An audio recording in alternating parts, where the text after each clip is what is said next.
Polres Metro Jakarta Timur menangkap pegawai PT Kereta Api Indonesia yang membunuh istrinya sendiri.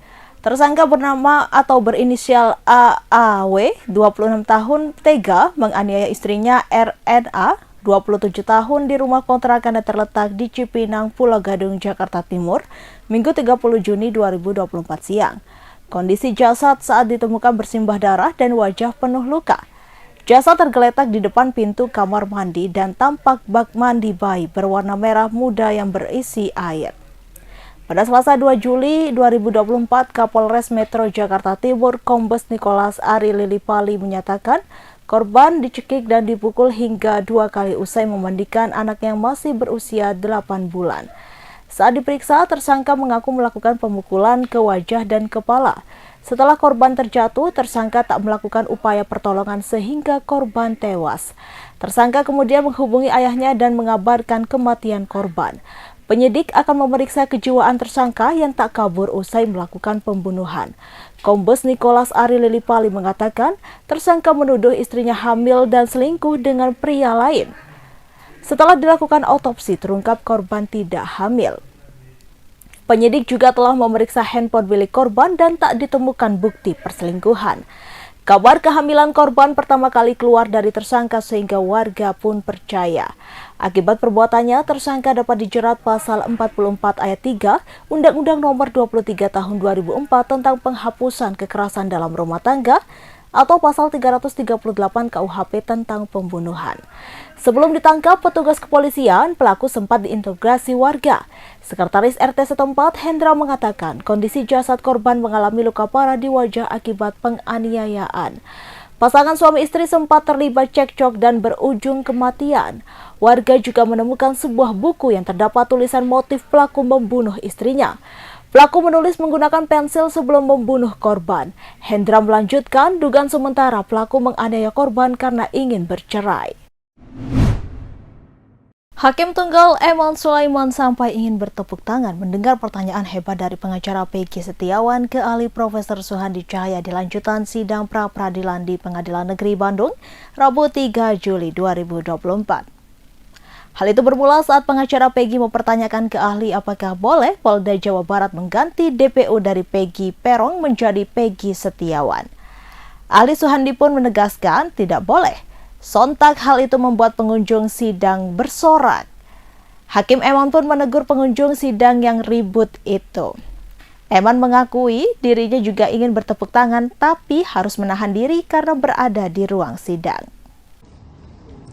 Demi kepentingan hukum, bolehkah polisi melawan atau merubah putusan pengadilan yang sudah ingkrah? Nggak boleh. Tidak boleh? Iya. Kami sebut contoh ya. Di dalam putusan Pengadilan Negeri Cirebon tahun 2017, seperti yang tadi rekan kami sampaikan, daftar DPO salah satu diantaranya adalah Peggy alias Perong, tinggi badan 160, ya, rambut keriting, kulit hitam, beralamat di Banjarwangunan, Kecamatan Mundu. Yang ditangkap adalah Peggy Setiawan, ya, tinggi 160, katakanlah begitu karena standar Indonesia, ya, rambut lurus, alamat Kepompongan, Kecamatan Talun. Nah, artinya dalam hal ini polisi merubah daftar DPO. Pertanyaan aja. Ya, apakah itu boleh dilakukan oleh polisi? Tidak boleh. Tidak boleh. Berarti polisi harus menangkap orang yang berada di daftar DPO sesuai dengan daftar DPO. Ya. Terima kasih.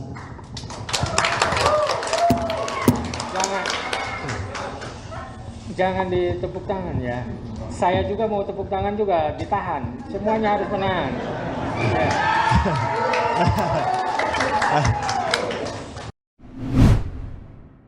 PDI Perjuangan mempertimbangkan mengusung nama Ketua Umum Partai Solidaritas Indonesia atau PSI Kaisang Pangarep di Pilkada Jawa Tengah 2024.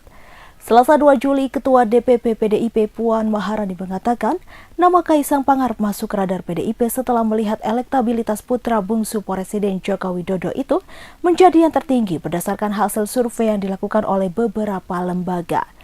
Puan Maharani tak mempermasalahkan elektabilitas Kaisang yang disebut berada di urutan pertama menurut survei yang dilakukan oleh Lembaga Survei Indonesia atau LSI. Menurut anak Presiden kelima Republik Indonesia Megawati Soekarno Putri itu, pihaknya juga tidak menaruh curiga dengan hasil survei tersebut. Apalagi elektabilitas Kaisang Pangarep diklaim lebih tinggi dibandingkan Ketua DPD PDIP Jawa Tengah Bambang Pacul-Wuryanto. Selain PDIP, Partai Gerindra juga mempertimbangkan Kaisang untuk diusung di Pilkada Jawa Tengah. Hal itu disampaikan oleh Ketua Umum Partai Gerindra Habibur Rahman pada Senin 1 Juli 2024. Habibur Rahman juga menilai wajar elektabilitas Kaisang menduduki urutan pertama di Pilkada Jawa Tengah sebab Jawa Tengah merupakan kampung halaman Presiden Jokowi. Tak hanya di Jawa Tengah, ia menyebut Kaisang Pangarep juga memiliki modal elektabilitas yang baik di Pilkada Jakarta. Karena itu, Koalisi Indonesia Maju berpeluang mengusung Kaisang di Pilkada Jawa Tengah. Abdul Rozak atau yang akrab disapa Ayah Ozak membantah adanya orang ketiga di dalam kandasnya hubungan sang putri Ayu Ting Ting dengan Letu Fardana. Menurut Ayah Ojak, adanya orang ketiga yang membuat hubungan asmara sang putri dengan abdi negara berakhir itu merupakan isu belaka. Pengakuan itu dikatakan Ayah Ojak dikutip dari Tribun Sel pada Rabu 3 Juli. Meskipun bersedih lantaran jalinan asmara putrinya lagi-lagi gagal, namun ayah dari pelantun lagu Sambalado ini memasrahkan jalan hidupnya pada Tuhan. Kendati demikian, Ayah Ojak menyampaikan bahwa hubungannya dengan ayah dari Letu Fardana pun masih berjalan mulus. Bahkan, Ayah Ojak menilai ayah dari Fardana merupakan orang yang sangat baik. Hingga kini, komunikasinya dengan pria yang seharusnya menjadi besan itu juga masih berjalan dengan baik. Ayah Ojak menambahkan keputusan tersebut merupakan murni kesepakatan yang telah disetujui oleh Ayu maupun Dana. Enggan berkomentar ataupun ikut campur lebih dalam, ayah dua anak ini hanya berdoa yang terbaik untuk putri tercintanya. Tarik Halilintar mengaku ada rasa malu saat tahu bahwa komentar tentang dirinya disebut telah haji sejak usia 2 bulan di berbagai kolom komentar yang bahkan tak berkaitan dengan cerita tersebut. Salah satu yang paling membuatnya merasa malu adalah saat dia menemukan komentar di unggahan Euro 2024 soal pemain sepak bola Spanyol. Meskipun ada rasa malu dengan banyaknya komentar dirinya terkait haji sejak usia 2 bulan, Tarik menganggap itu sebagai hal yang lucu. Diungkap Tarik, ibunya Geni Faruk sebenarnya hanya bercanda saat mengeluarkan pernyataan itu di acara lamaran Tarik dan Alia Masaid. Terlepas banyaknya sindiran terhadap ibunya karena perkataan tersebut, Tarik tetap menganggap itu sebagai cara ibunya menunjukkan kasih sayang. Untuk diketahui, sebelumnya di acara lamaran Tarik Halilintar dan Alia Masaid, Geni Faruk menyebutkan soal Tarik yang telah haji sejak usia 2 bulan.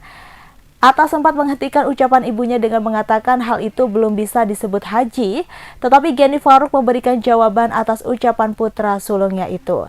Geni Faruk sendiri akhirnya memberikan penjelasan tentang ucapannya di acara tersebut, mengatakan bahwa itu hanya bercanda.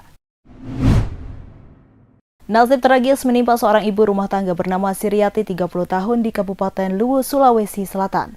Ia ditemukan tewas di dalam perut ular piton di Desa Siteba, Kecamatan Walendrang Utara, Kabupaten Luwu, Selasa 2 Juli. Melansir tribuntimur.com, kejadian bermula saat Siriati dalam perjalanan menuju rumah saudaranya sekira pukul 7.30 WITA. Menurut Sekretaris Desa Siteba yang 38 tahun mengatakan, rencananya Siriati akan diantar saudaranya membelikan obat untuk anaknya. Namun setelah ditunggu beberapa saat, korban tak juga sampai. Karena merasa khawatir, Adiansyah memutuskan menyusul istrinya. Saudara korban lantas memastikan keberadaan Siriati kepada suaminya, Adiansyah. Dalam perjalanan, Adiansyah menemukan sandal milik istrinya tergeletak di jalan. Dari temuan itu, Adiansyah telah curiga ada yang tak beres dengan istrinya.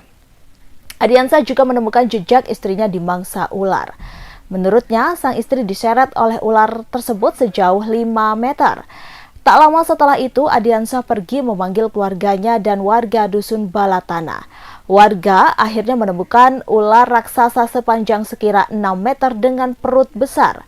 Mereka langsung memotong kepala ular kemudian digantung. Yang menjelaskan jarak dari rumah korban ke lokasi kejadian sekira 500 meter. Babinsa Siteba Koramil Walendrang Serda Nasruddin mengatakan jenazah korban dikeluarkan dari perut ular sekira pukul 11 WITA.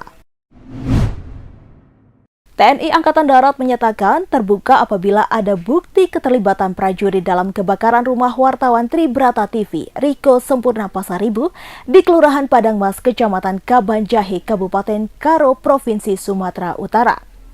Selasa 2 Juli, Kepala Dinas Penerangan TNI Angkatan Darat Kadis Penat Brigjen Kristome Sianturi mengatakan, TNI Angkatan Darat selalu merespon indikasi-indikasi yang dilaporkan dan mengecek kebenaran setiap informasi. Brigjen Kristome melanjutkan TNI Angkatan Darat akan memproses hukum jika prajuritnya terlibat dan terbukti dalam kebakaran tersebut. Namun ia juga mewanti-wanti bahwa dugaan keterlibatan prajurit TNI Angkatan Darat dalam kasus tersebut mesti disertai bukti-bukti pendukung. Sebelumnya diberitakan Sempurna tewas terbakar bersama keluarganya dalam warung kelontong di Jalan Nabung Surbakti, Padang Mas, Kabanjahe pada Kamis 27 Juni sekitar pukul 2:30 waktu Indonesia Barat. Sempurna tewas bersama istrinya berinisial EG, 48 tahun, putranya Sudi, investigasi Pasaribu 12 tahun, dan seorang cucu laki-lakinya yang masih balita berinisial LS, 3 tahun. Dalam unggahan Riko Sempurna Pasaribu lewat Facebook pada 26 Juni 2024, ia menyentil Batalion 125 Simbisa yang bermarkas di Karo. Kebakaran kemudian terjadi sehari setelahnya. Dewan Pers Ninik Rahayu sangat menyesalkan terjadinya kebakaran yang merenggut nyawa wartawan tersebut. Sementara versi lain menyebutkan bahwa kebakaran dipicu ceceran bensin di rumah korban yang menyulut bara api. Kebetulan rumah korban memang berjualan bensin eceran. Tim Pencari Fakta dan Komisi Keselamatan Jurnalis Sumatera Utara yang terdiri dari Aliansi Jurnalis Independen Medan, Ikatan Jurnalis Televisi Sumatera Utara, Pewarta Foto Indonesia Medan, Forum Jurnalis Perempuan Indonesia, dan Lembaga Bantuan Hukum Medan telah melakukan verifikasi dan pendalaman kasus kebakaran tersebut. Dari hasil investigasi ditemukan sejumlah fakta bahwa kasus kebakaran itu terjadi setelah korban memberitakan perjudian yang ada di Jalan Kapten Bom Ginting, Padang Mas, Kabanjahe, Karo, dan diduga kuat melibatkan oknum TNI. Presiden Joko Widodo membantah kabar yang menyebutkan dirinya menyodorkan nama putra bungsunya Kaisang Pangarep kepada parpol-parpol untuk maju di Pilkada Jakarta 2024, Rabu 3 Juli. Menurut Presiden, ia tidak pernah menyodorkan nama Kaisang kepada individu manapun dan partai manapun. Presiden pun menegaskan persoalan pilkada merupakan urusan partai politik. Urusan mencalonkan kepada daerah pun juga merupakan hak parpol. Diberitakan sebelumnya, Sekretaris Jenderal PKS Abu Bakar Al-Habsyi mengungkapkan, Presiden Jokowi telah menyodorkan nama putra bungsunya Kaisang Pangarep untuk mengamankan kursi di Pilkada Jakarta. Abu mengatakan, tawaran untuk mengusung Kaisang tidak hanya diberikan kepada satu partai, tetapi ada beberapa partai. Abu tidak menjelaskan lebih lanjut partai mana saja yang telah disodorkan nama Kaisang. Namun ia tidak membantah maupun membenarkan PKS menjadi salah satu partai yang ditawari. Abu pun membungkam ketika ditanya informasi tersebut diperoleh dari mana. Menurut dia, praktik cawe-cawe di tanah politik sudah biasa terjadi. Pak, kemarin PKS bilang Bapak cawe-cawe untuk Pilkada Jakarta. Urusan pilkada itu urusannya partai politik. Urusan mencalonkan itu juga urusan partai politik. Saya bukan ketua partai, saya bukan pemilik partai. Jadi jangan ditanyakan kepada saya. Ya. Saya tidak pernah menyodorkan kepada siapapun, kepada partai juga tidak pernah. Tanyakan ke partai-partai. Ya. Pilkada serentak apakah sudah ditetapkan Pak oleh pemerintah untuk jadwal pilkada serentak? Tanyakan ke KPU. Perpresnya apakah Tanyakan ke KPU. Download Tribun X sekarang. Menghadirkan lokal menjadi Indonesia.